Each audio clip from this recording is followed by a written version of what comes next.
အားလုံးပဲမင်္ဂလာပါဝမ်ဝ program နေပြန်လဲကြိုဆိုလိုက်ပါတယ်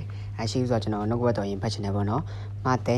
27အငယ်40နှစ်ယေရှုကလည်းတိုက်ကိုတီလို့တော်သူများပယ်ထားတော့ကြောက်တီနောက်တစ်ဖန်တိုက်တောင်အထွတ်အဖျားတို့ရောက်ပြန်၏ထိုမှုဒီထာဝရဘုရားပြုတော်မူသောအမှုဖြစ်၏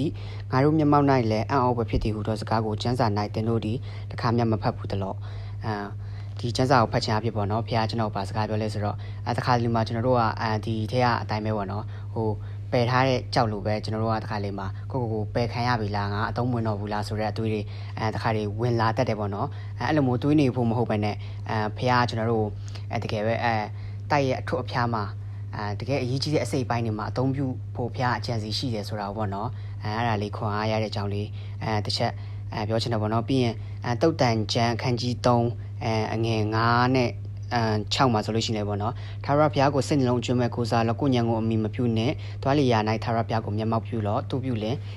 ဒီလန်ခီတို့တွင်ပြည့်ပြင်တော်မူလိမ့်မည်ဆိုတဲ့အတိုင်းပေါ့နော်ကျွန်တော်တို့ဘုရားရဲ့အချိန်ကိုလည်းစောင့်တတ်ဖို့လိုတယ်ပေါ့နော်ကျွန်တော်တို့ဘုရားတင်ကိုချီးမြှောက်မှာတော့မှန်ပါတယ်ဒါပေမဲ့ဘုရားရဲ့အချိန်ကိုစောင့်ပြီးမှဘုရားကိုကိုးစားတတ်တဲ့သူဖြစ်ဖို့ရန်အတွက်